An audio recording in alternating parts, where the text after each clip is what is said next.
को शस्त्र गिराने की, ना पराजय स्वीकार करने की कोई आवश्यकता है, क्योंकि पाप के सागर में डूबे भंडासुर को मेरा साथ कभी प्राप्त नहीं हो सकता।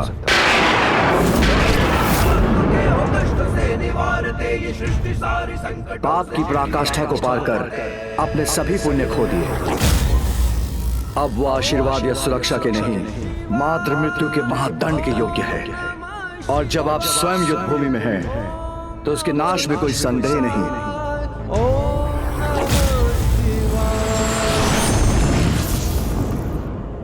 आप मेरे साथ ये अन्याय नहीं कर सकते, मुझे अपने साथ से वंचित नहीं रख सकते। आपको मेरे निकट आना ही होगा प्रभु।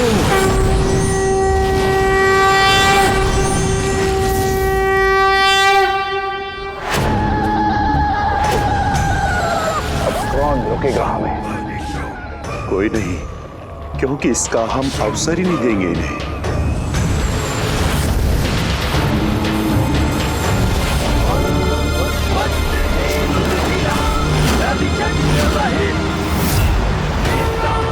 काफी उचित और अनुचित के बीच भेद करने की शक्ति खो देते हैं। उनको सब चलता वो यही सोचते हैं, तो ऐसे में सतर्क रहना ही उचित है। क्योंकि छल के बल से विजय प्राप्त करने का स्वप्न उनकी भूल। पापी कितना भी प्रयास क्यों न कर ले, अंत में उन्हें पराजय ही प्राप्त होती है।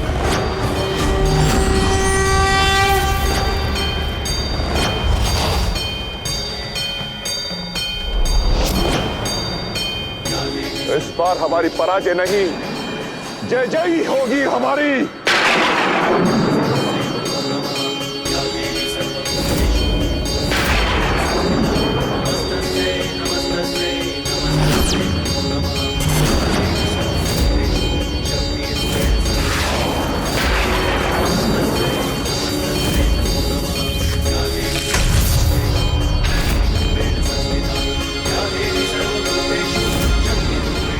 शुंभ निशुंभ के छल को भी विफल कर दिया इस नारी ने।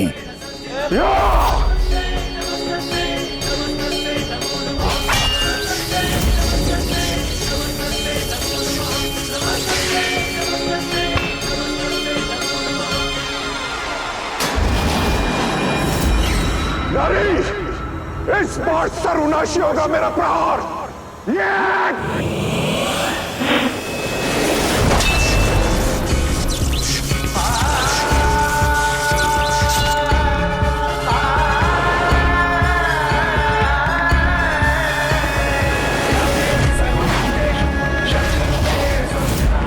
मेरे सभी अस्त्र शस्त्र नष्ट कर रही है ये। कहीं मेरा पुनः वध तो नहीं कर देगी?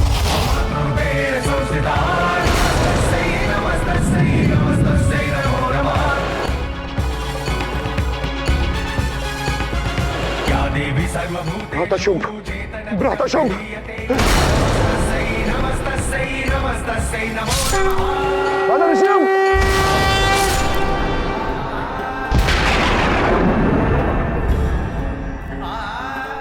नहीं, ये क्या हो रहा है? शुंभ का भी अंत हो गया।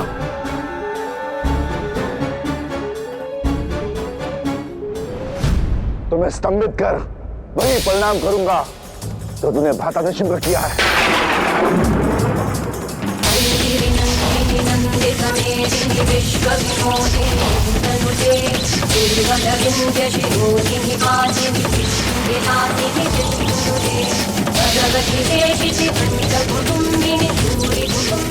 मेरी मायावी शक्ति मुझसे सोकर अपने भीतर सम्मानित कर रही है।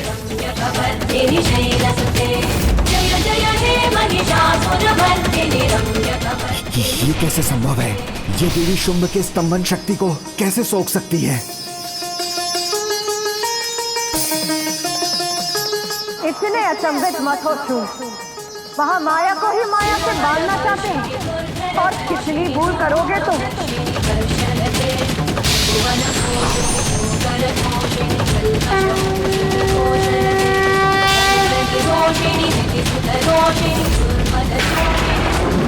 मेरी महामाया और कोई नहीं, मेरी ही निद्रा से उत्पन्न मेरा ही एक स्वरूप है और यही सभी माया की स्रोत और नियंत्रक है।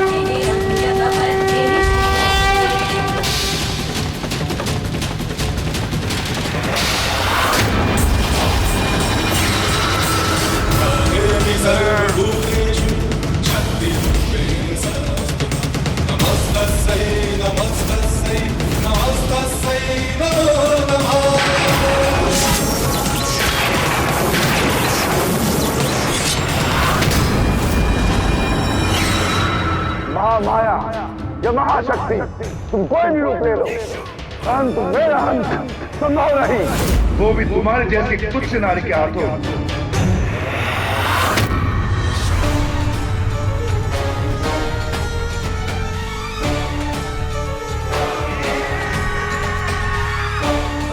कुछ नहीं होगा मुझे, कुछ नहीं।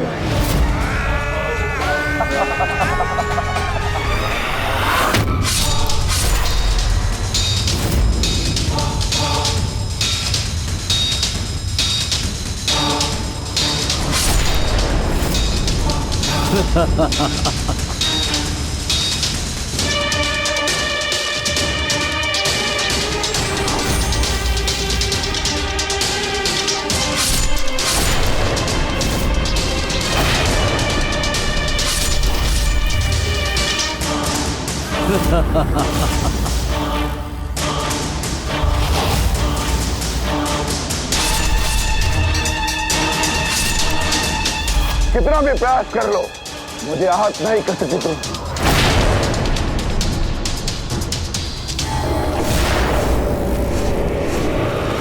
पूर्व में इसके अंत का क्या उपाय था?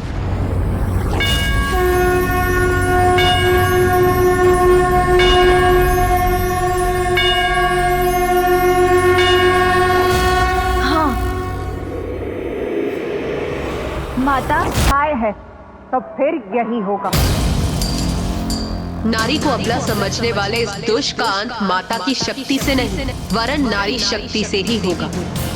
समस्त देवताओं से मेरा निवेदन है कि अपने भीतर की स्त्री शक्ति को मुझ में समाहित कर दे, जिससे कि इस दुष्ट असुर का मैं संहार कर सकूं।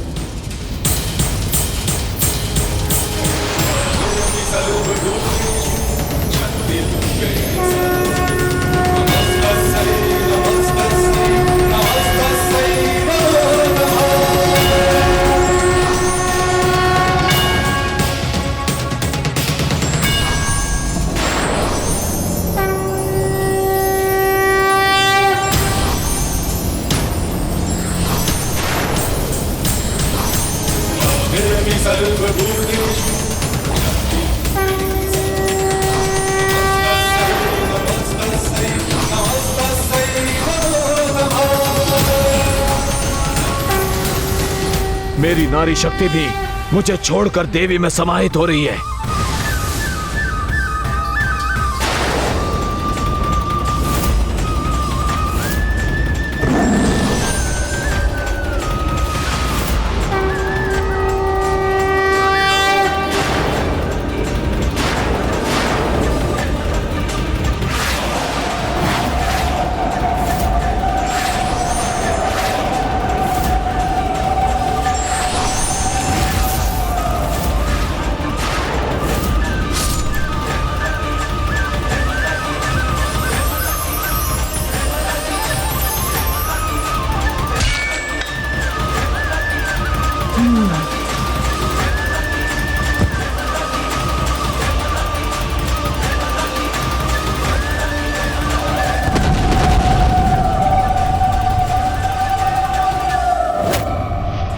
मेरे 2 और योद्धाओं का अंत कर दिया इस नारी ने।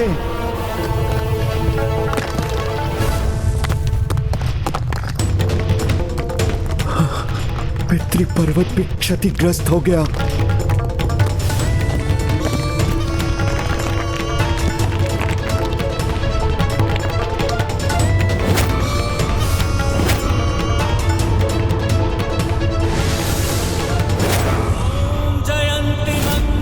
माता विंध्यवासिनी की जय, श्री माता ललिता की जय, शुंभ निशुंभ मर्दिनी की जय। स्वधा नमोस्तुते।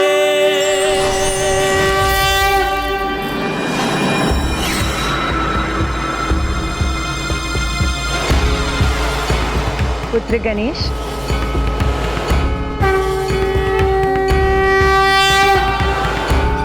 प्रणाम माता। कल्याण हो पुत्र। माता, आज इस युद्ध भूमि में संसार को आपके वीरतामयी श्रृंगार रूप के दर्शन का सौभाग्य भी प्राप्त हुआ। हाँ माता, वीरांगनाओं के पराक्रम में भी उनके सौंदर्य का समावेश होता है। जैसे आपके चरणों पर महिषासुर का रक्त आलता के समान था। चंडमुंड के वध के समय आपके मुख की मुस्कुराहट मोगरे के पुष्पों के समान सुंदरता बिखेर रही थी। रक्त बीज का अंत करने जब आप युद्ध भूमि में उतरी तो वहां रक्त भरी धूम्र का उड़ना आपकी साड़ी के लाल आंचल के लहराने के समान था और रक्त बीज का रक्त आपके होठों की शोभा बढ़ा रहा था। निशुंभ के वध के समय आपकी परछाई जैसे आपके सुंदर केशों की छाया थी और शुंभ का अंत करने पर आपके कंठ पर उभरे श्वेत के कण श्वेत मोतियों के आभूषण के समान थे। इसलिए माता, आपका वीरतामय श्रृंगार तो अद्भुत था। गणेश, तुम सच में बुद्धि और युक्ति के देवता हो। तुम बुद्धि और युक्ति के बल पर सदा मेरी सहायता के लिए तत्पर रहे। तुमने उचित समय पर देवी कवच का प्रयोग किया और देवियों की सुरक्षा सुनिश्चित की। और जिसकी बुद्धि इतनी प्रखर, वही अपनी सूक्ष्म दृष्टि से मेरे रूप का इतना सुंदर वर्णन कर सकता है। मैं तुम्हें आशीष देती हूँ पुत्र कि जो भी संकट काल में विघ्नहर्ता गणेश का नाम लेकर मेरा देवी कवच पाठ सत्व निष्ठा और श्रद्धा से पढ़ेगा, कोई भी संकट उसका स्पर्श भी नहीं कर सकेगा। कोई भी संकट उसका स्पर्श भी नहीं कर सकेगा।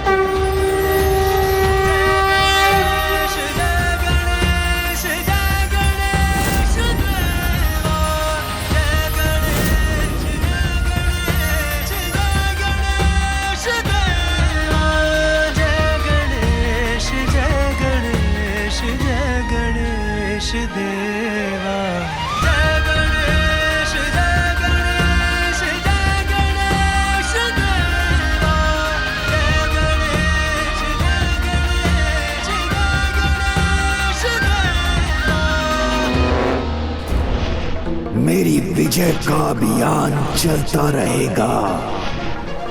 ये युद्ध अभी नहीं रुकेगा।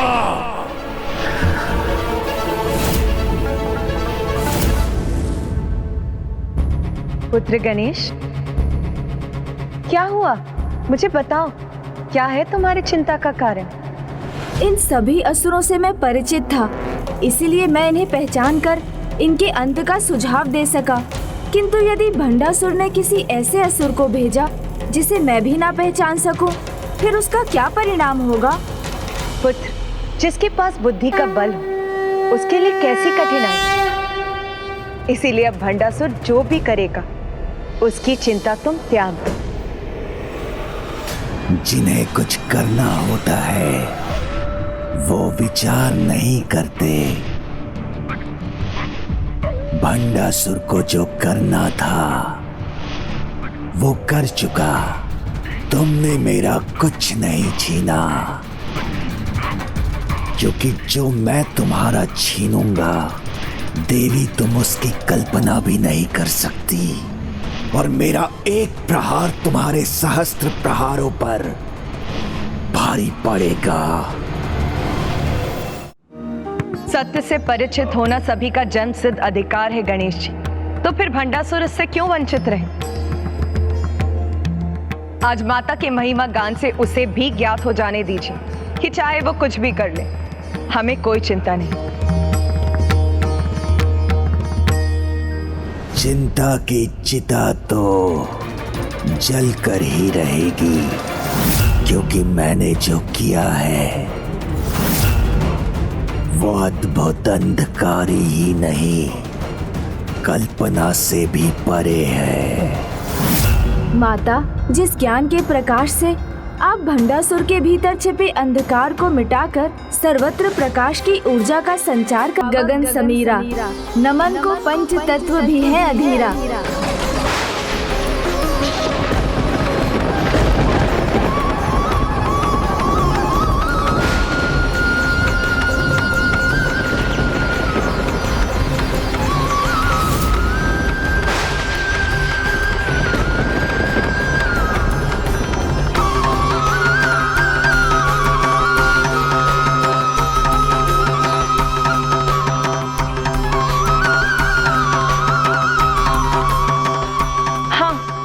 पद चिन्ह है जो श्री माता ललिता ने अपने काली अवतार में अंकित किए थे।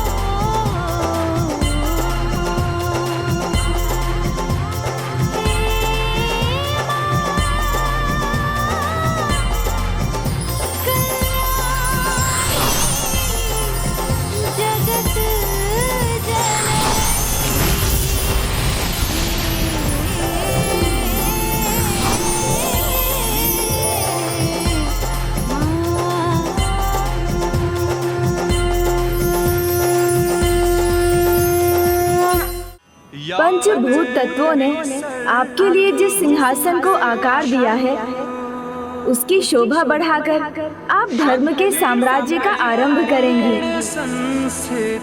माता राज राजेश्वरी, इस अद्भुत दिव्य सिंहासन पर विराजमान हो जाइए और हमें आपकी वंदना करने की अनुमति दीजिए। नमस्तस्यै नमो नमः।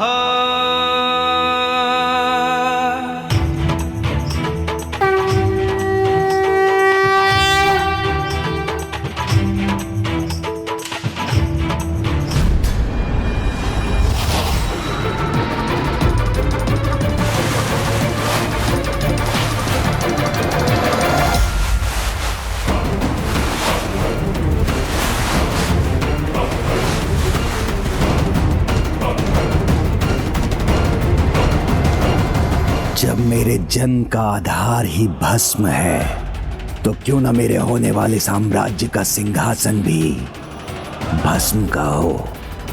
किंतु उसके लिए तो इस संसार को ही भस्म होना पड़ेगा। क्यों गणेश जी, इतना तो चलता है ना?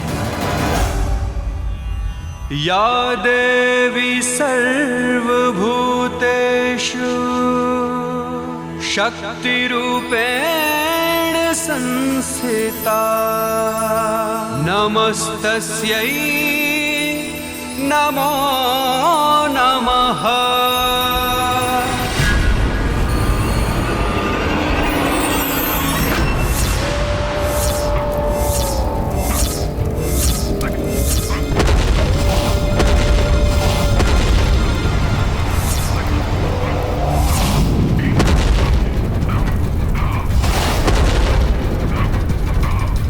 यहाँ जो कुछ भी है, सबको अग्नि में भस्म कर दूंगा मैं।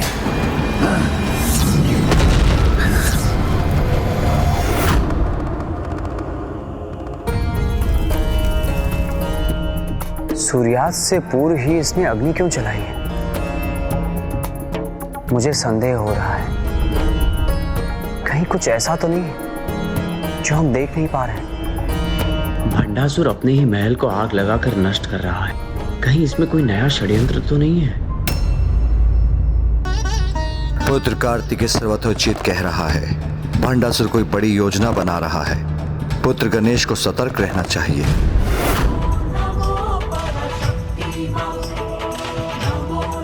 मेरी अगली योजना आपकी कल्पना से भी परे है गणेश जी।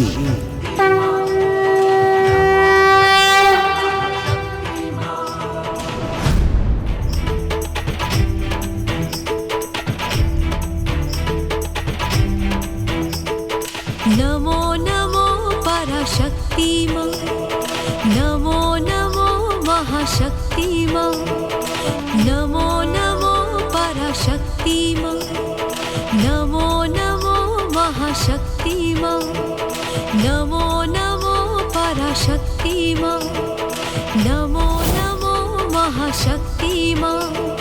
खड्गधारिणी धर्मधारिणी हम सबकी विनती सुनो मां, नमो नमो पराशक्ति मां, नमो नमो महाशक्ति मां। भजन और कीर्तन सब व्यर्थ है, इन्हें क्या सुनना।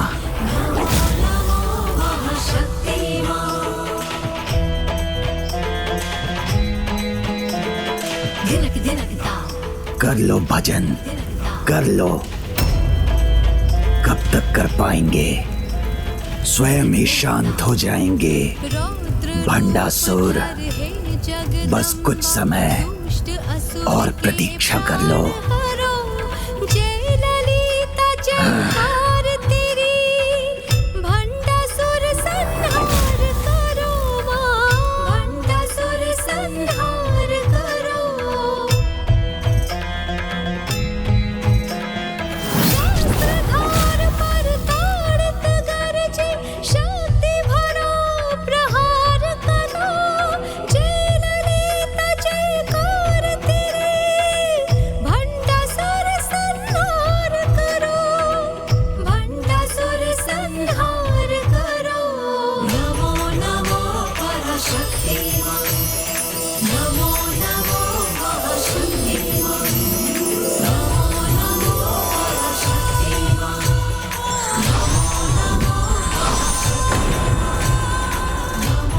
ये कैसा अनर्थकारी दृश्य है।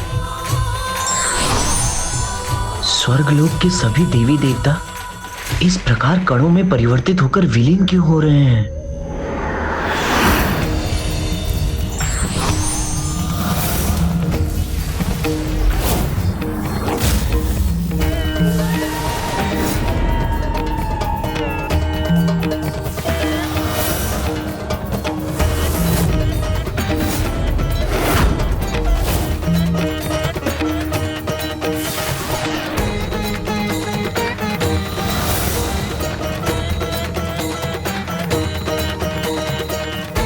नारायण, देवी लक्ष्मी, ब्रह्मदेव, देवी सरस्वती, ऋषि मुनि सब पर किसका प्रभाव छा रहा है?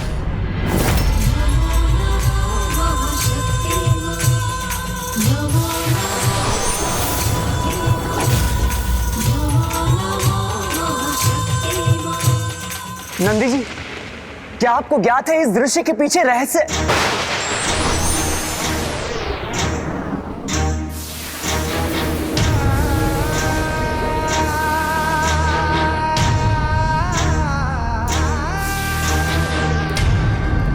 पिताश्री,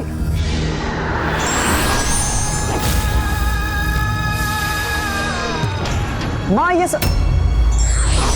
माँ,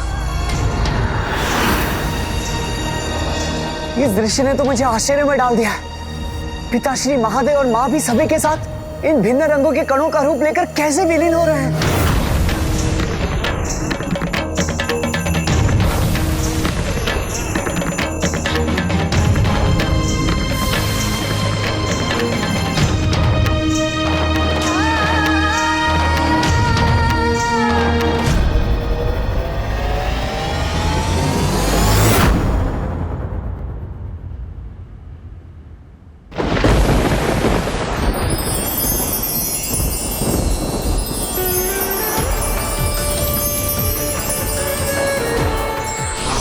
युद्ध भूमि में मेरे और श्री माता ललिता के सिवाय कोई भी शेष नहीं। ये कैसे संभव है?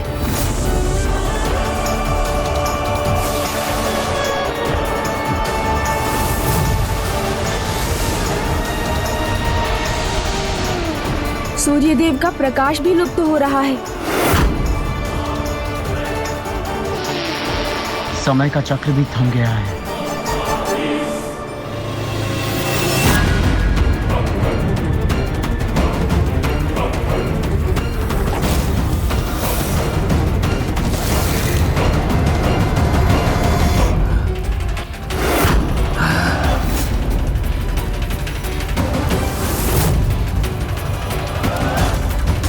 जिसने भी मेरा सब कुछ छीना है उसका भी सब कुछ छिन जाएगा।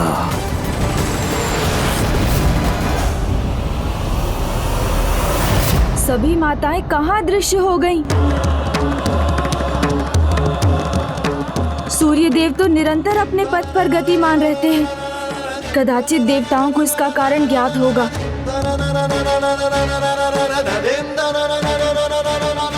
स्वर्ग लोग भी देवताओं से रिक्त है। तो मामा जी या फूफा जी कदाचित मुझे कुछ बता सके।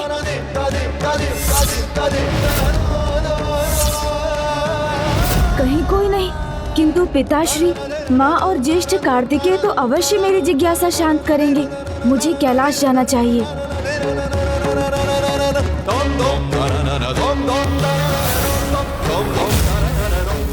तीनों लोग निर्जन हो चुके हैं।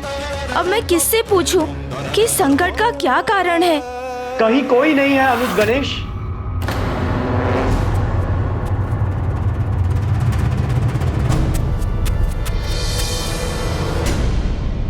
न ऋषि मुनि, न देवता, न त्रिदेव और न ही त्रिदेवियां।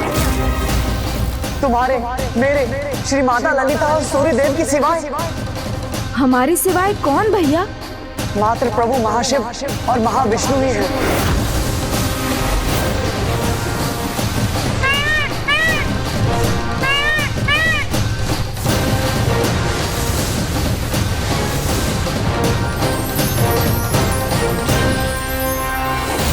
अर्थात अब मात्र हम 6 ही शेष हैं। हाँ गणेश, प्रभु महाशिव, प्रभु महाविष्णु, श्री माता ललिता, सूर्यदेव, मैं और तुम। अर्थात जो परम ब्रह्म स्वरूप है वही शेष है।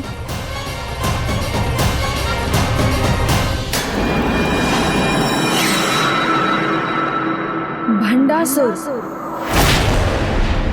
क्या भंडासुर ऐसा कुछ करने में सक्षम है भैया? सभी देवी देवता, त्रिदेव और त्रिदेवियां जब विलुप्त हो रहे थे तब ये दुष्ट ही जैसे किसी प्रतीक्षा में था। जैसे उसे ज्ञात था कि यहाँ क्या होने वाला है। सूर्यदेव के अस्त होने के पूर्व ही ये दुष्ट अपनी योजना को मूर्त रूप दे चुका था।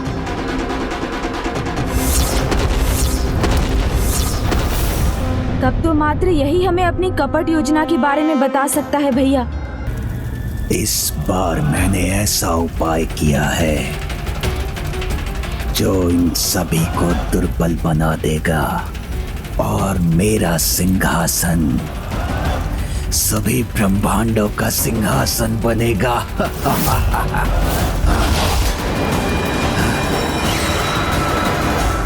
पिताश्री, पिताश्री,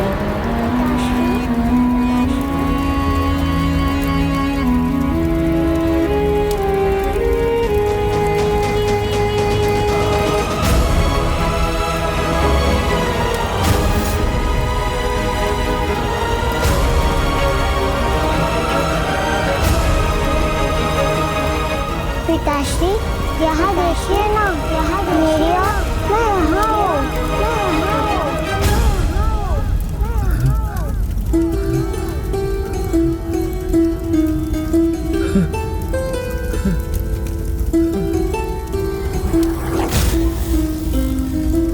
स्वर तो उसी का है, किंतु वो यहाँ कैसे हो सकती है?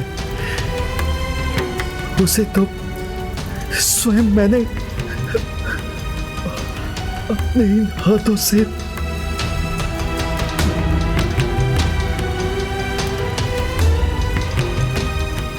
आपके हाथों में क्या है पिताश्री? ये रथ हट क्यों नहीं रहा? बढ़ता ही क्यों जा रहा है? पिताश्री, ये क्या मेरा रथ है? क्या ये मेरा रथ है पिताश्री?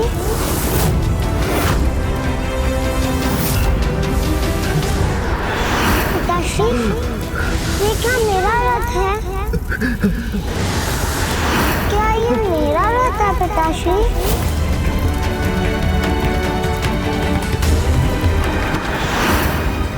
बार बार ये दृश्य मेरे सामने क्यों आ रही है? इस प्रकार क्यों सता रही है मुझे? पिताश्री, क्या ये मेरा रथ है पिताश्री? नहीं, मिटा दूंगा उसे, भुला दूंगा उसकी प्रत्येक स्मृति को, तभी धुलेगा मेरे हाथों का ये रक्त और अंत होगा रह रहकर ये उठने वाली इस पीड़ा का।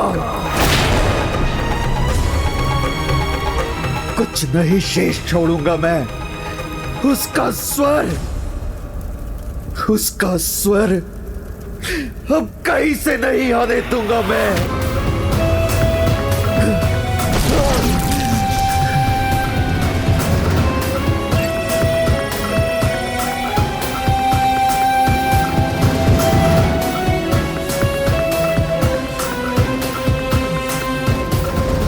ये दृश्य, इसे और नहीं सह सकता मैं।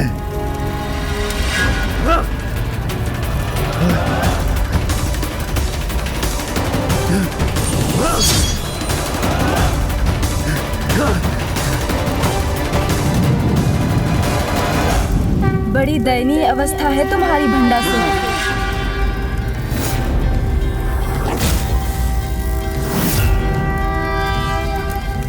व्यक्ति के कर्म कभी उसका पीछा नहीं छोड़ते। कर्म ही पुरस्कार दिलाते हैं, तो वो दंड का कारण भी तो बनते हैं। तो ये आप ही थे जो मुझे कष्ट पहुंचा रहे थे। नहीं भंडासुर, ये तो तुम स्वयं अपने साथ कर रहे हो। जो कुछ भी तुम्हारे साथ हो रहा है और जो होगा, वो अन्य किसी के नहीं, तुम्हारे ही कर्मों का परिणाम है। मैं तो तुमसे इतना ही पूछने आया हूँ कि इस बार तुमने क्या किया है। वही किया है मैंने गणेश जी, जो मेरे साथ हुआ है। मेरा संसार ही छिन गया, तो मैंने संसार से उसका सब कुछ छीन लिया। सब कुछ छीन लिया? अर्थात बताओ मुझे भंडासुर, क्या किया है तुमने? वही जो मुझे बहुत पहले कर देना चाहिए था, वही जिससे अब सब कुछ परिवर्तित हो जाएगा।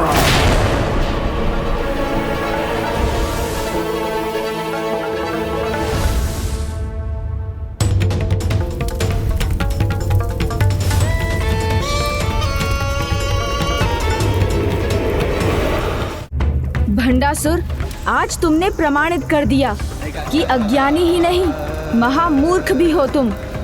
परिणाम जाने बिना किया गया कार्य कभी भी किसी का सहायक नहीं हुआ है। तुम्हारे कारण संपूर्ण ब्रह्मांड का अस्तित्व मिटने वाला है, क्योंकि संपूर्ण सृष्टि ऊर्जा विहीन हो जाएगी। पंच तत्व ही नहीं, अन्य ग्रह भी अपनी शक्तियां खो देंगे। कुछ भी गतिमान नहीं रहेगा, समस्त जीवन धीरे धीरे थम जाएगा। अब जब ना धरती और ना अन्य ग्रह अपनी धुरी पर गतिशील रहेंगे और ना ही वो सूर्य के चारों ओर अपने कक्ष में घूम सकेंगे, तो वो अपनी गुरुत्वाकर्षण शक्ति को भी खो देंगे। और तब सभी ग्रह एक दूसरे से, आकाश गंगाएं अन्य आकाश गंगाओं से और ब्रह्मांड दूसरे ब्रह्मांडों से टकराकर नष्ट हो जाएगा। ऐसे असंख्य विस्फोट होंगे कि सब कुछ नष्ट हो जाएगा, कुछ नहीं बचेगा। अब जब सब नष्ट हो जाएगा, तो तुम किस पर राज करोगे भंडासुर? मैंने कहा था ना, अंत ही मेरा आरंभ है। मैं एक नए ब्रह्मांड की रचना करूंगा और उस ब्रह्मांड का शिव और शक्ति ही नहीं, ब्रह्मा और विष्णु भी मैं ही बनूंगा। बुद्धि भ्रष्ट हो गई है तुम्हारी भंडासुर। अभी रोक दो इसे, अन्यथा सब मिट जाएगा, तुम भी। परिणाम की चिंता करना मेरा स्वभाव नहीं। मैं तो बस जो चाहता हूँ वो करता हूँ।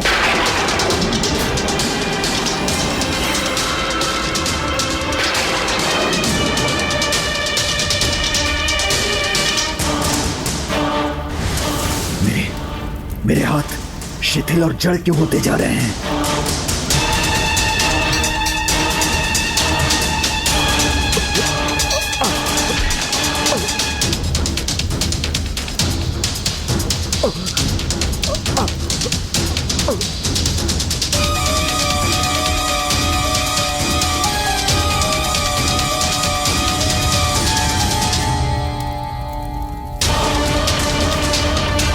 मेरे हाथ, मेरी भुजाएं इस प्रकार निर्जीव होकर नष्ट क्यों हो रहे हैं?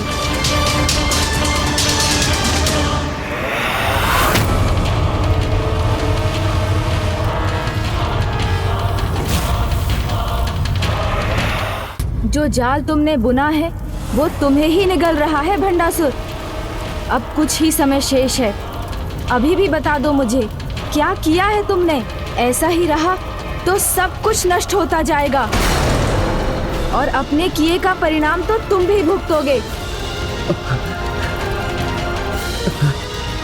अंत निकट है भंडासुर, उससे रक्षा चाहते हो तो शीघ्र अपना भेद खोलो, बताओ मुझे। मैंने उनको वेदों को चुराने के लिए भेजा था। किन दोनों को? बताओ भंडासुर। हैग्रीव और दुर्गमासुर।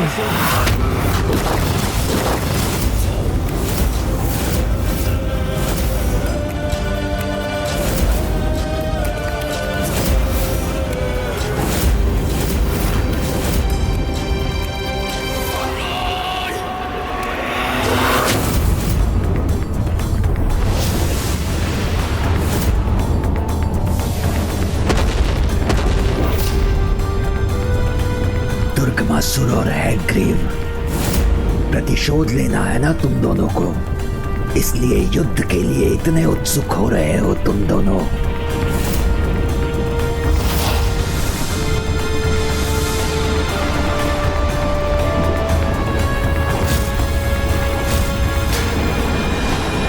हम अत्यंत उत्सुक हैं, क्योंकि पिछली बार हमारा प्रहार क्यों असफल रहा? ये ज्ञात है हमें, इसलिए इस बार सफलता पूर्वक करेंगे हम अपना वार। जहाँ बड़े बड़े महायोद्धा सफल हुए, वहाँ तुम कैसे सफल होगे? क्या है तुम्हारी योजना? इस बार हम वेदों को चुराएंगे भी और क्या करोगे? उन्हें नष्ट भी करेंगे, मिटा देंगे धर्म के आधार को। फिर कोई कैसे विफल करेगा हमारे इस प्रहार को? किंतु उन दोनों को इसका अवसर कैसे प्राप्त हुआ? प्रभु गणेश जी, जब आप उस देवी के हार श्रृंगार का वर्णन कर रहे थे, तब दुर्गमासुर ने केतकी पुष्प का रूप धारण किया था।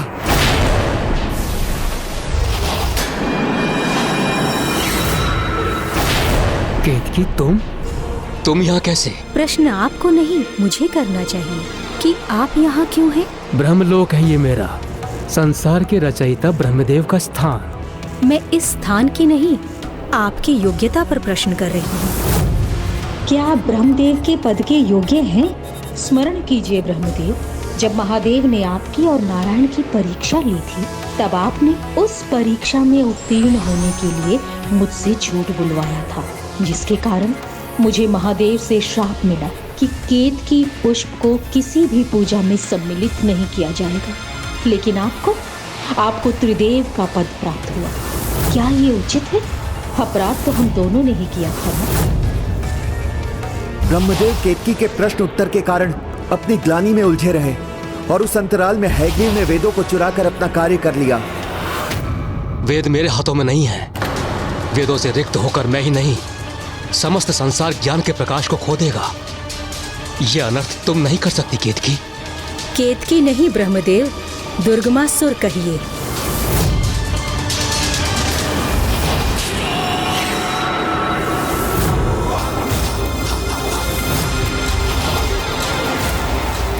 और जिसे आप देख नहीं सकते, वो मैं हूं ब्रह्मदेव। हैग्रीव, अब ना वेद रहेंगे, ना आप और ना ही आपका ये रचा संसार। पहले ही पार कर चुके थे भंडासुर, किंतु अब जो तुमने किया है वो तो तुम्हारे सभी पापों के भी परे है। किंतु अब तुम्हारा ये वार तुम्हें भी आहत करेगा। वो वेदों की ही शक्ति थी जिससे मैंने भस्म से तुम्हें आकार देकर साकार किया था, और वेद मंत्रों का पाठ ही था जिसके कारण तुम्हारे शक्ति के अनुचित प्रयोग करने पर भी तुम प्रतिदिन शक्तिशाली बनते गए थे। किंतु अब वेदों के विलुप्त होने से तुम शक्तिहीन ही नहीं होगे, अपितु अपने प्राण भी खो दोगे।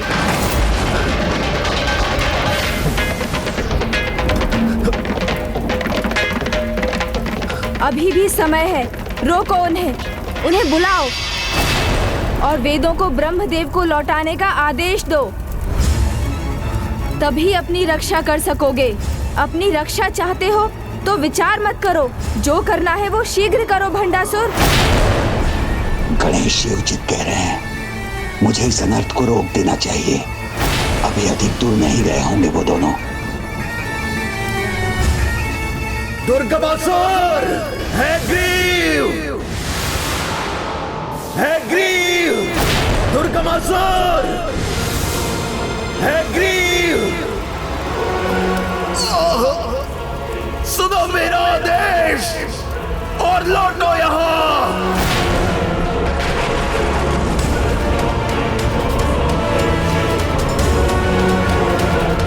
मेरा आदेश सुनकर भी अनसुना करने का साहस कर रहे हो तुम दोनों। दुर्गमासुर हैग्रीव, दुर्गमासुर।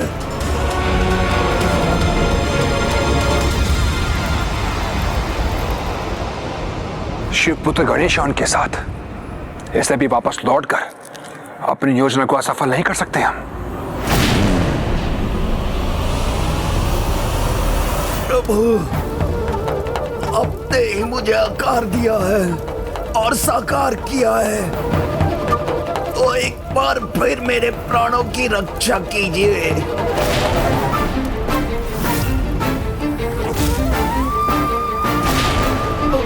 अपने अस्त्रों को उठाने में असमर्थ हूं मैं, तो मैं इन्हें नहीं रोक सकता। आप ही इन्हें रोकिए प्रभु। मुझे बताओ भंडासुर, ये दोनों दुष्ट वेदों को कहाँ ले जाने वाले थे? क्या करने जा रहे थे उनके साथ? इस बार वो इन्हें नष्ट करने जा रहे हैं, नष्ट करने जा रहे हैं।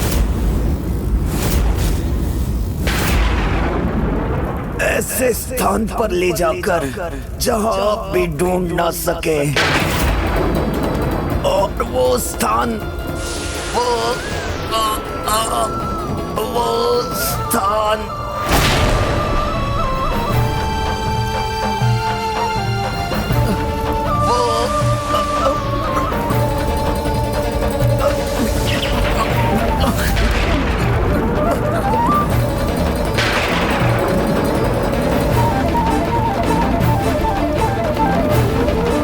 भंडासुर। अब तो भंडासुर भी नहीं रहा। यही तो हमारा अवसर है, और अवसर का लाभ ना उठाने वाला मूर्ख होता है। और मुझे तो अपना साम्राज्य बनता हुआ दिख रहा है, इसलिए अवसर मैं जाने नहीं दूंगा।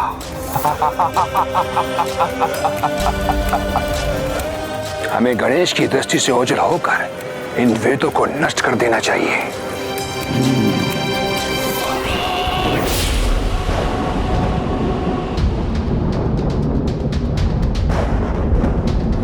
इससे पहले कि वो दोनों असुर वेदों को लेकर अधिक दूर चले जाएं, मुझे उनको रोकना चाहिए।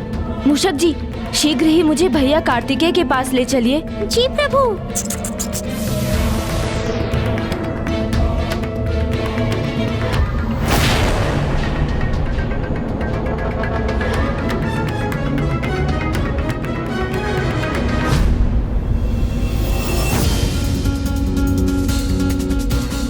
समस्त सृष्टि अस्थिर हो रही है, विनाश का आरंभ हो रहा है। इसे शीघ्र रोकना होगा मुझे। गणेश, भंडासुर ने क्या बताया तुम्हें? सृष्टि के आधार पर ही प्रहार किया है इन दुष्टों ने। हैग्रीव और दुर्गमासुर ने पुनः वेदों की चोरी कर ली है और अब वो उन्हें नष्ट करने जा रहे हैं। वेदों के लुप्त होने से अंधकार ही सर्वत्र छा गया है। अब हम कैसे रोके इस महासंकट को, ये समझ नहीं आ रहा है भैया, क्योंकि त्रिदेव त्रिदेवियों के बिना इसे रोकना असंभव सा जान पड़ता है। केवल भंडासुर को ज्ञात है कि दुर्गमासुर और हैग्रीव कहाँ हैं, परंतु वो स्वयं मिट्टी बन चुका है। यदि वेद नष्ट हो गए तो समस्त ब्रह्मांड नष्ट हो जाएंगे। प्रति क्षण इस बढ़ते संकट को कैसे रोकना है, ये हमें शीघ्र ज्ञात करना होगा भैया। हाँ गणेश, पृथ्वी तो सूर्य के और निकट आ रही है। और ये क्या, पृथ्वी से दुगने आकार का ये ग्रह पृथ्वी के मार्ग में आ रहा है। हमें शीघ्र कुछ करना होगा। हाँ भैया, समय बहुत ही कम है, कभी भी विस्फोट हो सकता है। हमें किसी भी परिस्थिति में इसे अभी ही रोकना होगा।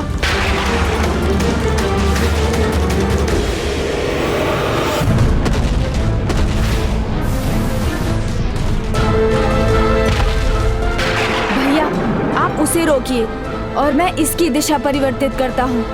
उचित है गणेश।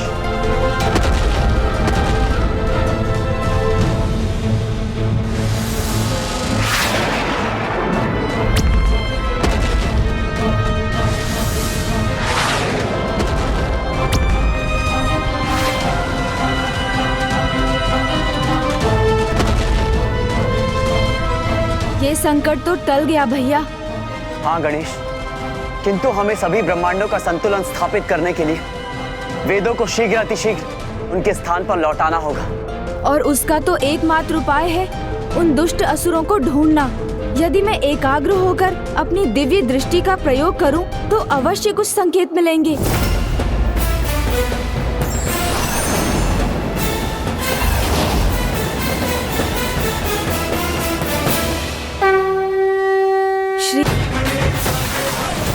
ये कैसा अंधकार है जिसके पार मेरी दिव्य दृष्टि भी दुर्गमासुर को नहीं ढूंढ पा रही है।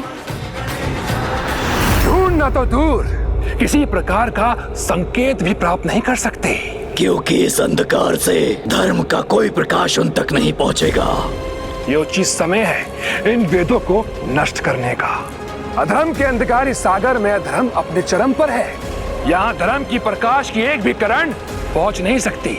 किंतु हम कैसे नष्ट करें इन्हें, जिससे संसार में कभी भी वैदिक श्लोकों के स्वर कभी न गूंजें। ये तो बड़ा सरल है, छिन भिन कर दो इन्हें, ज्ञान सूत्र बिखर कर स्वयं नष्ट हो जाएंगे। उचित कहा है ये आपने। वो दोनों जहाँ भी छुपे हो, उन्हें ढूंढना ही होगा। किंतु कैसे अनुज, इस अंधकार में तो कुछ भी दिखाई नहीं दे रहा है। भैया, जब दृष्टि नहीं देख पाती तो हमारे कान हमारा मार्गदर्शन करते हैं।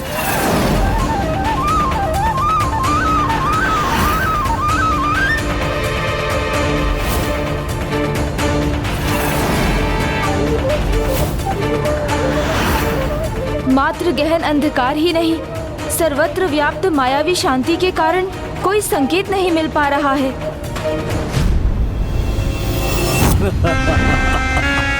वेद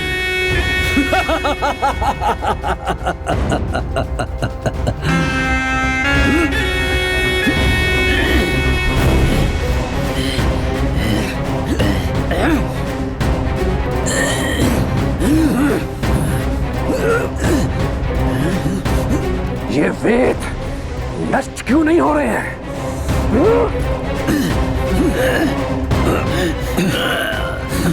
नष्ट नहीं हो सकते तो इस अंधकार में विलुप्त तो हो ही सकते हैं। गहन अंधकार में फेंक दो इन्हें।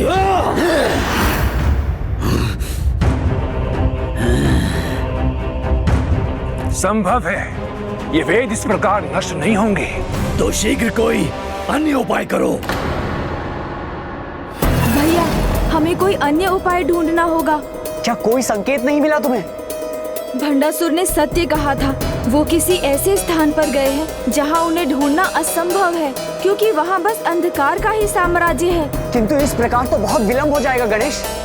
इस समय एक एक पल हमारे लिए बहुत मूल्यवान है। हमें शीघ्रता करने की आवश्यकता नहीं, क्योंकि हमारे पास इन वेदों को नष्ट करने के लिए पर्याप्त समय है। समय की चिंता मुझे नहीं, उन्हें होगी, क्योंकि वेद नहीं तो सृष्टि भी सुरक्षित नहीं। पुनः स्थिर भाव से चिंतन करो अनुज। यदि अंधकार समस्या है तो उसके समाधान का कोई न कोई प्रकाश भी अवश्य होगा। अंधकार, जहाँ ऐसा अंधकार छाया हो, वहाँ तो एकमात्र वेद माता ही उन असुरों को ढूंढ सकती है। वेद माता? किंतु इस समय तो कोई भी माता जागृत अवस्था में नहीं है, क्योंकि श्री माता ललिता ही योग निद्रा में है। हमें कोई न कोई अन्य उपाय सोचना ही होगा गणेश। सोचो गणेश, सोचो।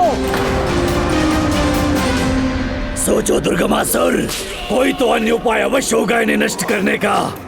इन्हें चीर कर देखें। नहीं, इन्हें चीरने पर भी हम सफल नहीं होंगे। कदाचित एक उपाय है मेरे पास।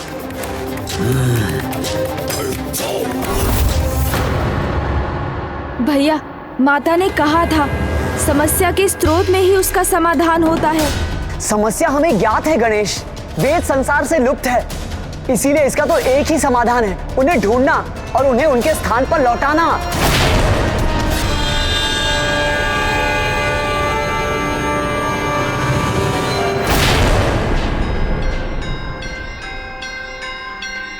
धन्यवाद भैया, आपने तो समस्या का विचार कर उसका समाधान भी सुझा दिया। कैसा समाधान गणेश? मैं उन असुरों को ढूंढने का प्रयास कर रहा था, किंतु मुझे तो वेदों को ढूंढना चाहिए था। तो वहाँ वेदों के प्रकाश को जागृत करने का क्या उपाय है?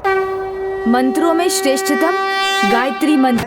तो फिर ये कैसे संभव है गणेश? एक एक कर उन पर अपना ध्यान केंद्रित कर भैया।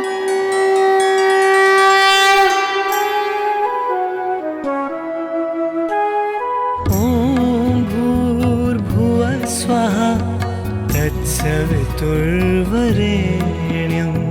भर्गो देवस्य धीमहि धियो यो नः प्रचोदयात्। ॐ भूर्भुवः स्वाहा तत्सवितुर्वरेण्यं भर्गो देवस्य धीमहि धियो यो नः प्रचोदयात्।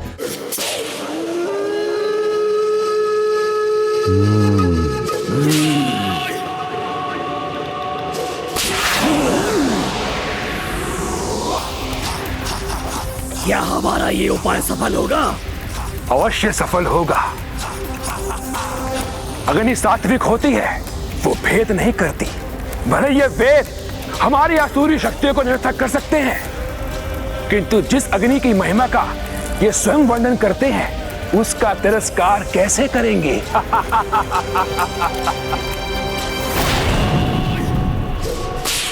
मैं महानतम वेद ऋग्वेद पर अपना ध्यान केंद्रित करता हूँ। भुवः स्वाहा तत्सवितुर्वरेण्यं भर्गो देवस्य धीमहि धियो यो नः प्रचोदयात्। ये कैसा प्रकाश है?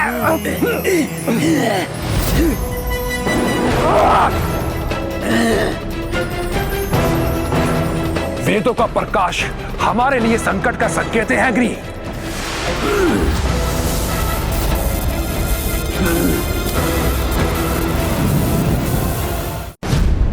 मैं सामवेद पर अपना ध्यान केंद्रित करता हूँ।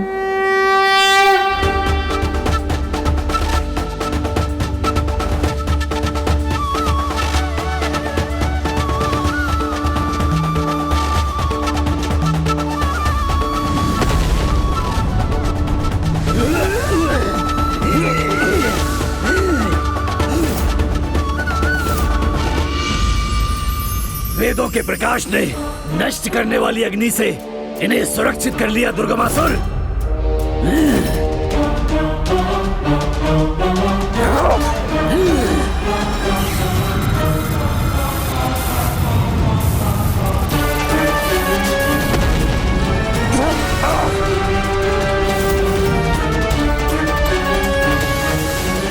हमें और प्रयास करना होगा।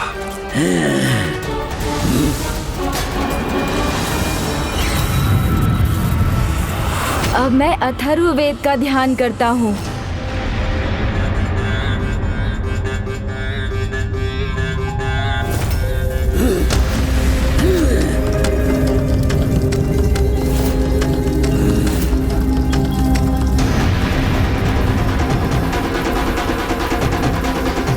नष्ट कर देंगे इन वेदों को।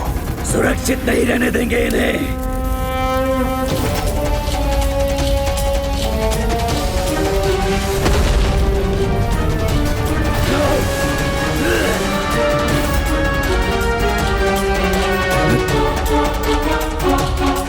ये दिव्य प्रकाश प्रतीत होता है वेदों की शक्ति मुझे कोई संकेत देने का प्रयास कर रही है।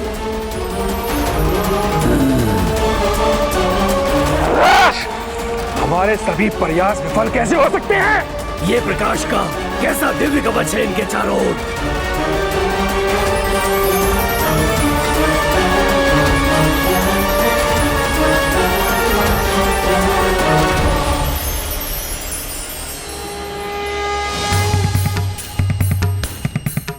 तुम वेदों को जागृत रखो, मैं शीघ्र उन्हें लौटा कर लाता हूं।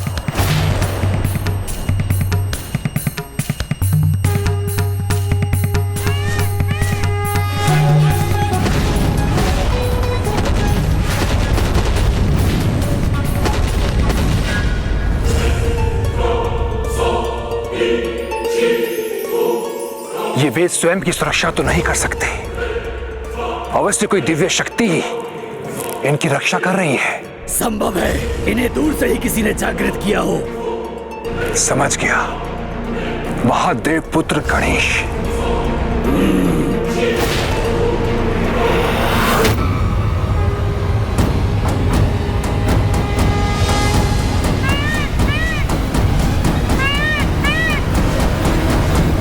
तो इनके प्रकाश को संकेत बनाकर कोई इन्हें यहां से लौटाने भी आ रहा होगा।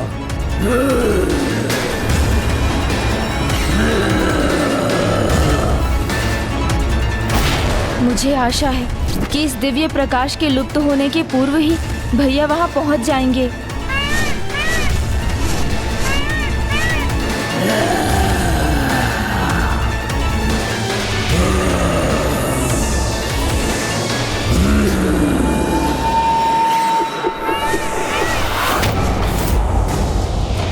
दिव्य प्रकाश तो लुप्त हो गया, ये कैसे हुआ?